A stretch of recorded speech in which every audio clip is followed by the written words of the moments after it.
ఈ వీడియోలో ఫంక్షన్స్లో మనకి రికర్షన్ అనే ఒక కాన్సెప్ట్ ఉంటుంది. రికర్షన్ అంటే the function calling it self. So same ఫంక్షన్లో మళ్ళీ అదే ఫంక్షన్ని కాల్ చేస్తూ ఉంటాం, దాన్ని రికర్షన్ అంటాం.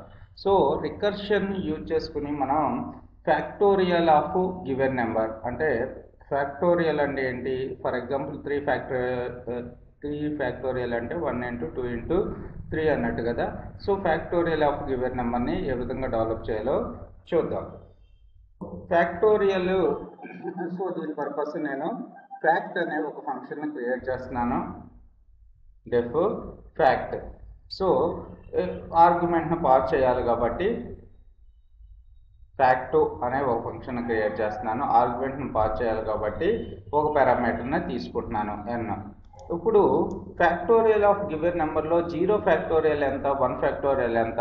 0 ఫ్యాక్టోరియల్ 1, 1 ఫ్యాక్టోరియల్ 1. సో కాబట్టి ఒకవేళ మనం ఎంటర్ చేసిన n వాల్యూ అనేది ఇఫ్ n =0 ఆర్ n =1 అయితే రిటర్న్ ఏం రిటర్న్ చేస్తున్నాను? రిటర్న్ 1. ఓకే. సో లేకపోతే ఏం చేయాలి? 1 ఇంటూ 2 ఇంటూ 3 ఇంటూ అలా ఈ గివెన్ నెంబర్కి మనం ఫ్యాక్టోరియల్ రాసుకుంటూ వెళ్ళాలి. సో కాబట్టి ఎల్స్ బ్లాక్ తీసుకుంటున్నాను, ఎల్స్ రిటర్న్. సో ట్యాబ్ తీసుకోండి కంపల్సరీగా, మనం కోడ్ ఇండెంటేషన్ అవసరం కాబట్టి రిటర్న్ ఏం రిటర్న్ చేస్తున్నానంటే n ఇంటూ అంటే given number into factorial of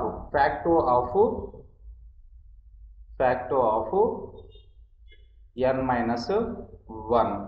okay. ఇక్కడ చూసుకున్నట్టయితే మనం ఇప్పుడు ఈ ఫంక్షన్ని కాల్ చేద్దాం. ప్రింట్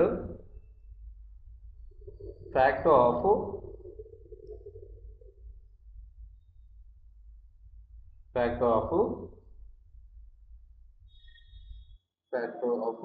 4 తీసుకుంటున్నాను. ఓకే. 4 ఫ్యాక్టోరియల్ మనకి ఎంత వస్తుంది అవుట్పుట్? ఇక్కడ ఎర్రర్ వచ్చింది.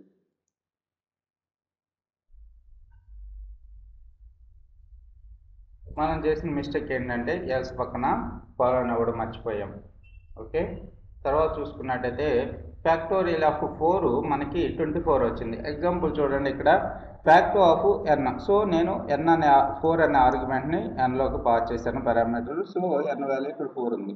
ఇఫ్ n =0 n =1 ఈ రెండు కండిషన్స్ కాదు కాబట్టి మనకి ఏం చేస్తుంది? రిటర్న్ చేయట్లేదు. తర్వాత ఎల్స్ బ్లాక్ ఎగ్జిక్యూట్ అవుతుంది.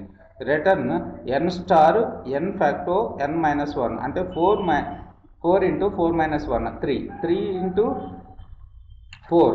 ఓకే. 12. సో 12 ఇంటూ 3 ఈ విధంగా మనకి 24. 4 ఇంటూ 3. సో n- వాల్యూ 1 ఇప్పుడు 3 అయింది కాబట్టి మళ్ళీ ఈ ఫ్యాక్టో ఫంక్షన్ కాల్ చేసుకుంటుంది. So 3 into 2 into 12 24 into 1 so 24 final answer కాబట్టి మనకి 24 అనేది ప్రింట్ అవుతుంది. ఈ విధంగా మనం రికర్షన్ ద్వారా అంటే ఫంక్షన్ కాల్ చేసుకుని మనం ఫ్యాక్టోరియల్ ఆఫ్ నెంబర్ని కనుక్కోవచ్చు. ఈ విధంగా మనం రికర్షన్ని చాలా చోట్ల యూజ్ చేస్తాం. మనం రియల్ టైం చేసేటప్పుడు ఈ రికర్షన్ ఏ విధంగా యూజ్ అవుతుంది అనేది చూద్దాం. రియల్ టైం ప్రాజెక్ట్స్ చేసేటప్పుడు కానీ, రియల్ టైం ప్రోగ్రామింగ్ కానీ, లేకపోతే వెబ్ ప్రోగ్రామింగ్ చేసేటప్పుడు ఏ విధంగా యూజ్ చేయాలి ఈ రికర్షన్ కాన్సెప్ట్ని ఎక్స్ప్లెయిన్ చేస్తాను. సో నేను ఇప్పుడు ఫ్యాక్ట్ ఆఫ్ 0ని పాస్ చేస్తున్నాను. 0 అంటే మనకి ఏమొస్తుంది? 1. ఓకే. 1 అంటే ఫ్యాక్ట్ ఆఫ్ 1 అంటే మళ్ళీ మనకు 1 వస్తుంది. అదే 2 అయితే సో ఇక్కడ చూసుకున్నట్టయితే ఇక్కడ నేను 100 పాస్ చేస్తున్నాను. 100 వాల్యూ ఎంత? సో చాలా పెద్ద డిజిట్ వస్తుంది, ఇంత. Okay. Fact of 200. So fact of 1000 ఇస్తున్నాను. సో ఇది అన్నోన్ నెంబర్ కాబట్టి మనకి